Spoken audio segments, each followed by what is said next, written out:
So let's utilize some of that same principle in a short pull, okay? A lot of calls could be made a fold block, right? It's a short pull. It can be an outside, like a pin and pull play, where the tackle's coming down. If it's an open side, you're responsible for the outside backer, right? It could be a tight end, the tackle's pulling out.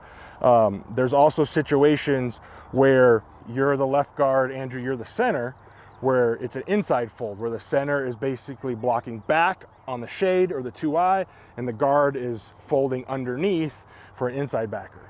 A lot of guys are gonna feel more comfortable dropping that step, getting out in space here. It's not necessarily a full open pull.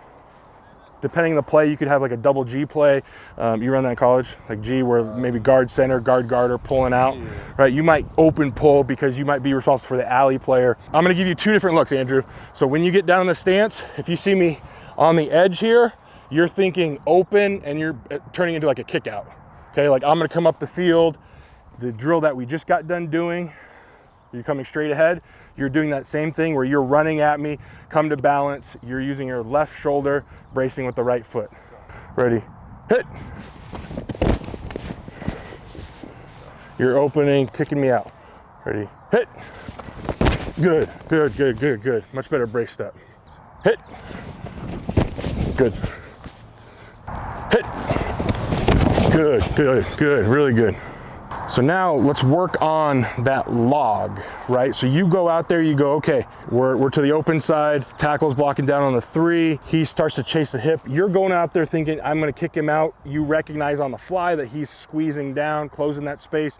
You gotta convert and log him inside. The tackle comes down, I'm opening, thinking kick out. I see him coming around, I gotta get my shoulder and pin him back inside fast. Some guys will try to use their hands as they come out here to try to log with their hands, and then they get lifted up. A guy will come in, rip under. I mean, I think it's way more successful when you recognize I need a log, coming back in, right? You're gonna, I mean, ideally you would like to add a brace step to redirect as much force as possible, but often this thing happens such in a quick split second that that's why all of that progressive work that we do, those drill just brace, you're reprogramming your brain. Anytime I'm gonna use my shoulder, I know how to execute the most optimal amount of force. Hit. Good. Hit.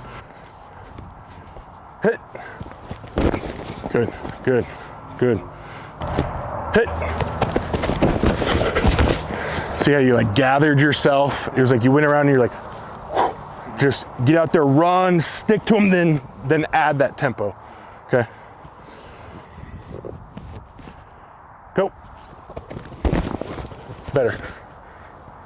I'm like the Mike linebacker, he's blocking back either a shade or a 2-eye, where we don't have the time to get fit, because this is like it's an A-gap entry play.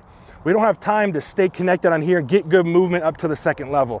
We want to open this area as much as possible, right? So the center is going to be blocking back, you're going to fold behind, and now you're inserting, and we're going to use 2 hands here, right? We got the blast shield with us. As I come around, I have places for my hands to fit, right? I don't have to worry about grabbing wide. Hit.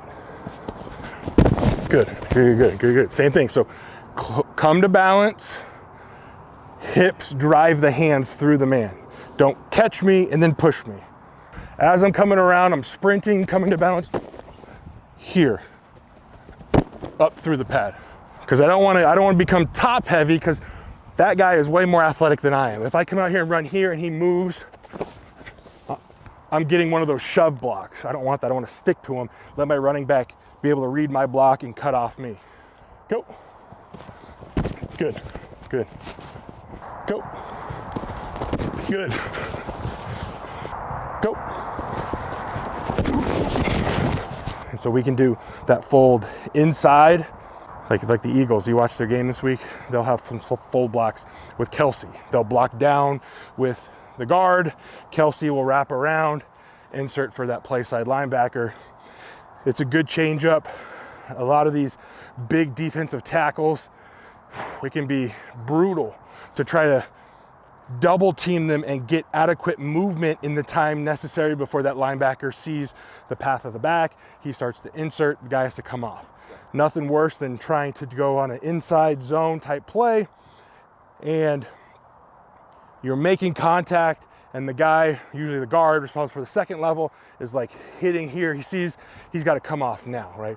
So this fold allows us an alternative, and a lot of coaches like it because it helps maximize the width of those running lanes. We can do like an X block between the play side guard, play side tackle, where we're crossing, down block by the tackle, fold, kick out by the guard, inserting between us, or we can do more of the pin and pull type where the guard or the tackle's coming down, the guard's folding around for either that outside linebacker type guy, or maybe he's got the first alley or flat defender.